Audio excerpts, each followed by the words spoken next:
1 Chronique, chapitre 17. Lorsque David fut établi dans sa maison, il dit à Nathan le prophète, Voici, j'habite dans une maison de cèdre, et l'arche de l'alliance de l'Éternel est sous une tente.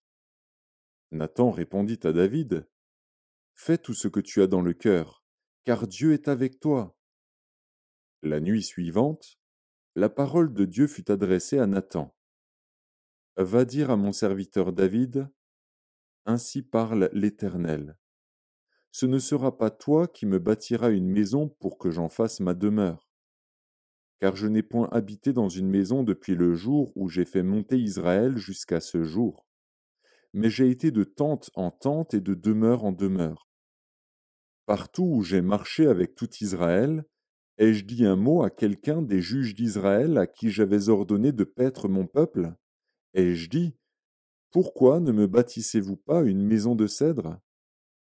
Maintenant tu diras à mon serviteur David, Ainsi parle l'Éternel des armées. Je t'ai pris au pâturage, derrière les brebis, pour que tu fusses chef de mon peuple d'Israël. J'ai été avec toi partout où tu as marché. J'ai exterminé tous tes ennemis devant toi, et j'ai rendu ton nom semblable au nom des grands qui sont sur la terre. J'ai donné une demeure à mon peuple d'Israël, et je l'ai planté pour qu'il y soit fixé et ne soit plus agité, pour que les méchants ne le détruisent plus comme auparavant et comme à l'époque où j'avais établi des juges sur mon peuple d'Israël. J'ai humilié tous tes ennemis, et je t'annonce que l'Éternel te bâtira une maison. Quand tes jours seront accomplis et que tu iras auprès de tes pères, j'élèverai ta postérité après toi, l'un de tes fils, et j'affermirai son règne. Ce sera lui qui me bâtira une maison, et j'affermirai pour toujours son trône. Je serai pour lui un père, et il sera pour moi un fils. Et je ne lui retirerai point ma grâce, comme je l'ai retirée à celui qui t'a précédé. Je l'établirai pour toujours dans ma maison et dans mon royaume, et son trône sera pour toujours affermi. Nathan rapporta à David toutes ces paroles et toute cette vision. Et le roi David alla se présenter devant l'Éternel, et dit, Qui suis-je, Éternel Dieu, et quelle est ma maison, pour que tu m'aies fait parvenir où je suis? C'est peu de choses à tes yeux, ô Dieu.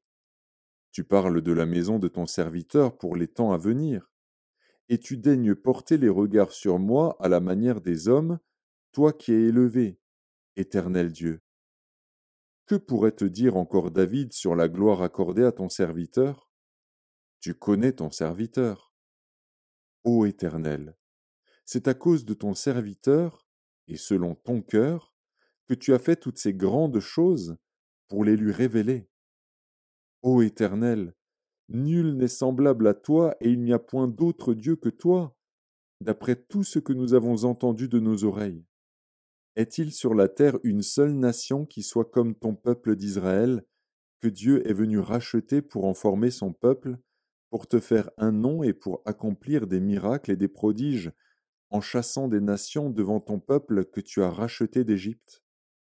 Tu as établi ton peuple d'Israël, pour qu'il fût ton peuple à toujours. Et toi, Éternel, tu es devenu son Dieu.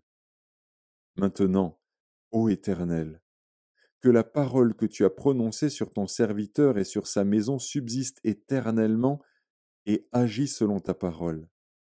Qu'elle subsiste, afin que ton nom soit à jamais glorifié et que l'on dise, L'Éternel des armées, le Dieu d'Israël, est un Dieu pour Israël.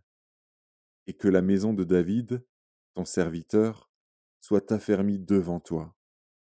Car toi-même, ô mon Dieu, tu as révélé à ton serviteur que tu lui bâtirais une maison. C'est pourquoi ton serviteur a osé prier devant toi. Maintenant, ô Éternel, tu es Dieu, et tu as annoncé cette grâce à ton serviteur.